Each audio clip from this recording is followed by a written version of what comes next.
Looking back now, the signs were everywhere. The problem wasn't that they were hidden. The problem was that I kept explaining them away. When you've spent 3 years with someone, you don't wake up one morning expecting them to betray you. You tell yourself they're stressed, they're busy, they're tired. You'd rather believe a comforting lie than face an ugly truth. That's exactly what I did. Sarah had started working late more often. At first, it made sense. Her company was entering its busiest season, and she'd come home talking about deadlines and meetings. Then little things started changing. She bought new clothes without mentioning them. Started wearing a perfume I'd never smelled before. Her phone never left her hand. If she walked into another room, it went with her. If she went to shower, it sat on the bathroom counter. Even while watching TV, it stayed face down beside her. I wasn't the jealous type. I'd never checked a girlfriend's phone or questioned who she spent time with.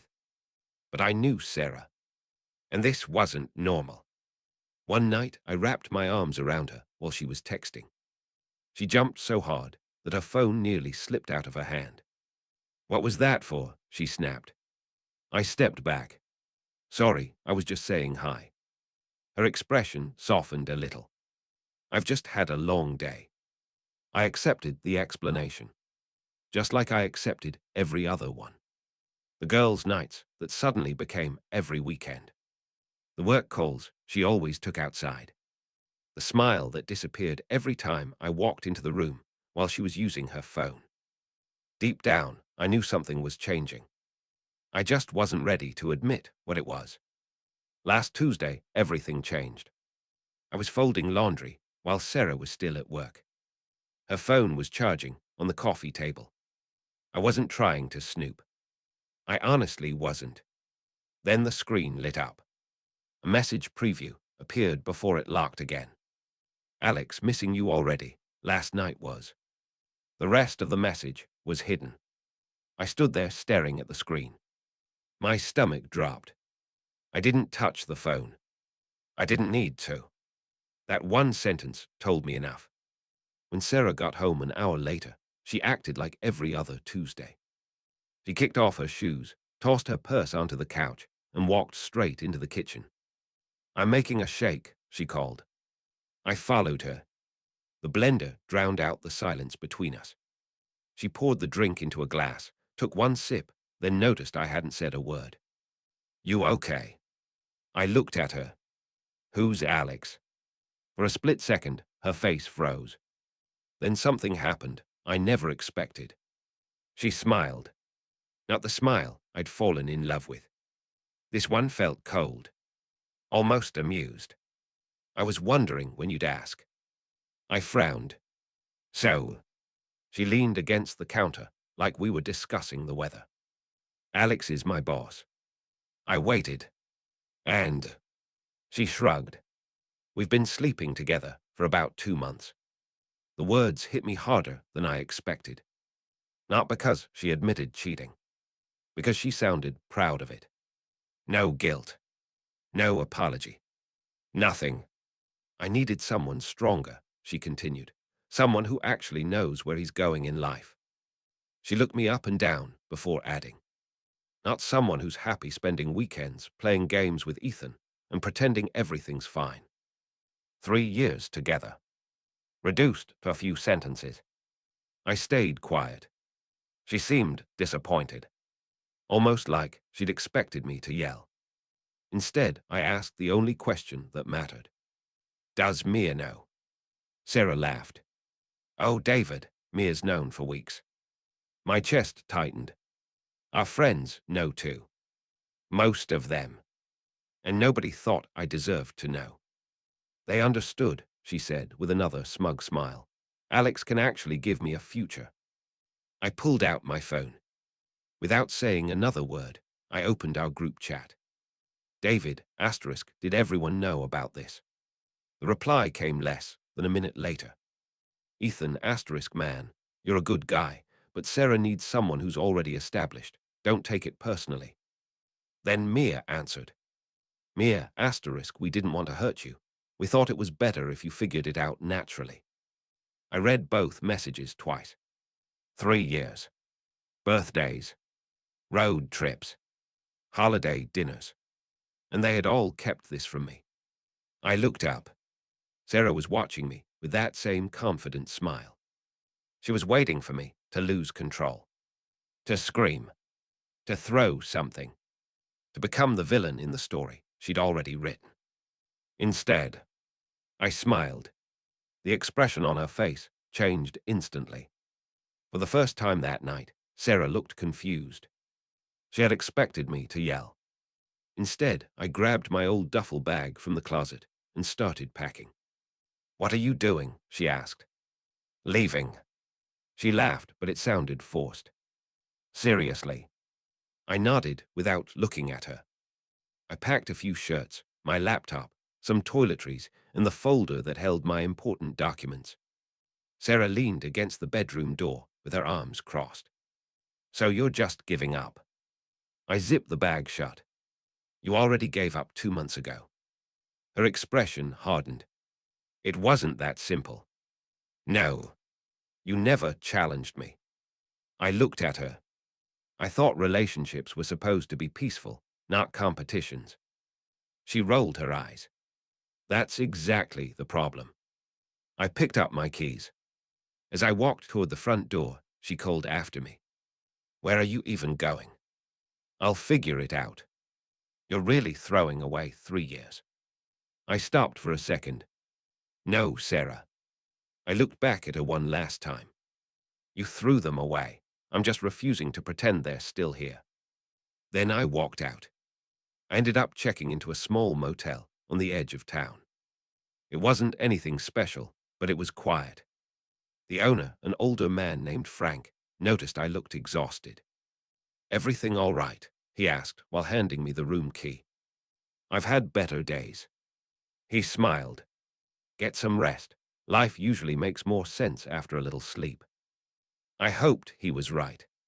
For the next 2 days, I kept my phone turned off. No calls, no texts, no social media. I needed the silence more than I needed answers. When I finally turned it back on, the screen lit up immediately. 32 missed calls, nearly 50 text messages. Most were from Sarah.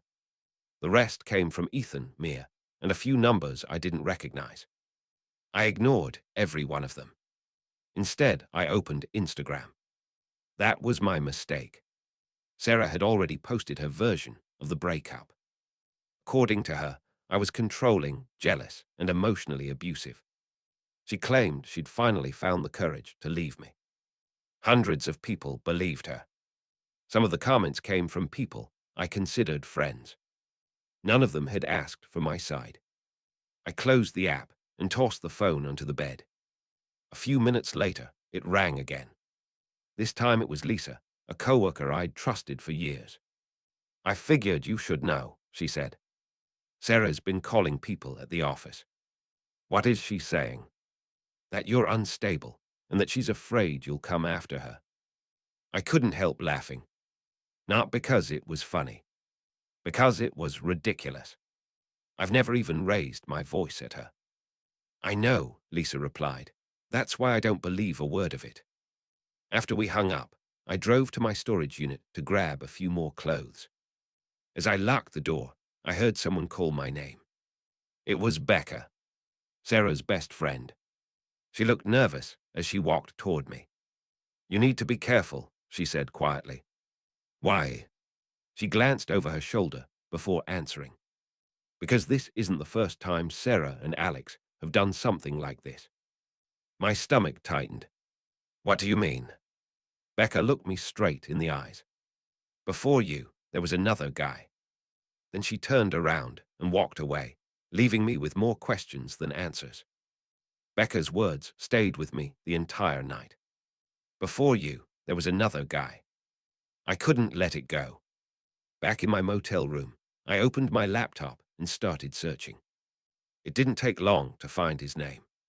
Tom Reynolds. He had worked at the same company until about a year before Sarah and I started dating. After that, he seemed to disappear. No new job updates. No social media activity. Nothing. The next morning, my phone rang. It was my landlord. "David, I thought you should know something." "What happened?" "Sarah called earlier." My stomach tightened. "What did she want?" "She asked me to remove your name from the lease." I frowned. "She can't do that." "I told her the same thing." He paused. "Then she claimed you'd abandoned the apartment and hinted that she'd file a complaint if I didn't help." I let out a slow breath. "Thanks for telling me. I've known you for 3 years," he said. "That story didn't sound like you." After we hung up, I realized Sarah wasn't just trying to win the breakup. She was trying to destroy my reputation. A few hours later, another notification appeared. This time, it wasn't a call. It was an Instagram message request from an account I didn't recognize. The profile picture showed a woman in her 40s wearing a business suit. Her message was short. "We need to talk about my husband and your ex-girlfriend. Coffee tomorrow. Melissa Anderson." I read it twice. Anderson, Alex's last name, which meant one thing. This message had come from his wife. I replied with one word. "When?" Her answer came almost immediately. "Tomorrow, 10 a.m., I'll explain everything." The next morning, I met her at a quiet cafe downtown. Melissa was already waiting. She looked surprisingly calm. After introducing herself, she placed a folder on the table. "I've been collecting this for months." Inside were screenshots, hotel receipts, text messages, expense reports, and parking garage records. "This isn't just proof of an affair," she said. "It's proof of a pattern." I looked through the pages. Some of the dates were years old. There were others. She nodded. "Sarah wasn't the first woman my husband got involved with." "And Tom?" Her expression changed. "He found out too much." Melissa explained that Tom had questioned missing company funds and Alex's relationship with Sarah. Soon after, rumors started spreading about him. False complaints appeared. Coworkers turned against him. Within weeks, he resigned and left town. "They ruined him," she said quietly. Then she looked me in the eye. "They were planning to do exactly the same thing to you." Everything suddenly made sense. The social media lies. The stories at work. The fake victim act. It wasn't random. They had done this before. Melissa closed the folder. "Our company's annual gala is in 2 days. I wasn't planning to go." "I think you should." "Why?" A faint smile crossed her face. "Because that's where their story ends." At that moment, I realized this wasn't just about exposing an affair anymore. It was about exposing a pattern that had been hidden for years. 2 days later, I walked into the company's annual gala. I almost didn't come. But Melissa was right. If the truth was going to come out, this was the place. The ballroom was packed with employees, executives, and clients. The moment Sarah saw me, she froze. Her smile disappeared. Alex noticed me a second later. His confident expression faded just as quickly. Neither of them expected me to show up. I grabbed a drink and stayed near the back of the room. I wasn't there to make a scene. I was there to watch. A few minutes later, Mia walked over. She already looked like she'd had too much to drink. "You've got some nerve showing up here," she said loudly. Several people turned toward us. "After everything you put Sarah through." I looked at her calmly. What exactly did I put her through? She opened her mouth, but couldn't answer. Before she could say anything else, another voice interrupted. "I think everyone deserves to hear the full story." It was Lisa. She walked over carrying a folder. Without raising her voice, she looked around the room. Sarah didn't tell everyone what really happened. The room grew quiet. Lisa handed several printed screenshots to a few managers standing nearby. They showed messages between Sarah and Alex. Messages where they laughed about lying to people. Messages about making sure David looked like the bad guy before he could defend himself. Sarah's face went pale. "Those are fake," she said. "They aren't," another voice replied.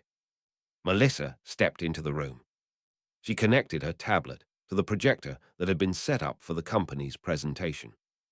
Seconds later, the screen filled with hotel receipts, text messages, expense reports, and security photos. The room went completely silent. There was no explaining it away. The evidence spoke for itself. Alex tried to unplug the projector. One of the senior directors stopped him. "Sit down." Sarah looked around desperately. "No, this isn't what it looks like." Then Becca stood up. Her hands were shaking. "I need to say something." Everyone turned toward her. I helped Sarah spread lies about another employee. She lowered her head. His name was Tom. I knew the rumors weren't true, but I stayed quiet. She looked directly at me. "I'm sorry." That was the moment everything fell apart. People who had defended Sarah stopped talking. Managers pulled Alex aside. HR asked both of them to leave the ballroom immediately. As security escorted them toward the exit, Sarah turned back one last time. "You think you've won?" I shook my head. This was never about winning. It was about the truth. For the first time since our relationship ended, she had nothing left to say. She lowered her head and walked out beside Alex. The room remained silent for several seconds. Then conversations started all at once. People who had ignored me suddenly wanted to apologize.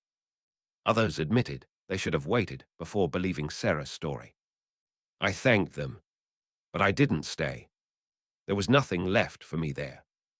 As I walked out of the hotel, Melissa caught up with me. "You okay?" she asked. I looked back at the ballroom doors. For the first time in weeks. "I think I finally am." She smiled. "The hardest part is over." I nodded. I hoped she was right. Melissa was right. The gala had only been the beginning. Within 48 hours, the company placed both Alex and Sarah on administrative leave while an internal investigation began. By the end of the week, they were both gone. It wasn't the affair that cost them their jobs. It was everything else. The fake expense reports, the misuse of company money, the false complaints against coworkers, and the evidence that they had worked together to damage employees who got in their way. A few days later, Tom reached out to me. He thanked me for showing up at the gala. "I thought nobody would ever believe me," he admitted. "You weren't the only one they tried to silence." He told me he had saved emails, screenshots, and documents before leaving the company. With Melissa's lawyer helping him, he officially filed a lawsuit. Then something unexpected happened. Other former employees started coming forward. One after another, they shared stories that sounded almost identical. False rumors, career sabotage, manipulation. The pattern was impossible to ignore. Sarah tried one last time to control the narrative. She uploaded a tearful video, blaming everything on Alex. She claimed she had been manipulated just like everyone else. The story lasted less than a day. Becca finally posted screenshots from their private conversations. They showed Sarah laughing about the lies she'd told and mocking the people who believed them. After that, nobody defended her anymore. A week later, Frank called me while I was at work. "Your ex is here." "What?" "She's sitting outside the motel, asking for you." When I arrived, Sarah was leaning against my car. She looked exhausted. The confidence she'd always carried was gone. "I need your help," she said. "With what?" "They're blaming me for everything." I looked at her for a moment. "Weren't you the one who said you needed someone stronger?" She looked away. "I made a mistake." "You made hundreds of them." Tears filled her eyes. "I can fix this if you'll just tell people the truth." "I already have." "No, tell them I'm not a bad person." I shook my head.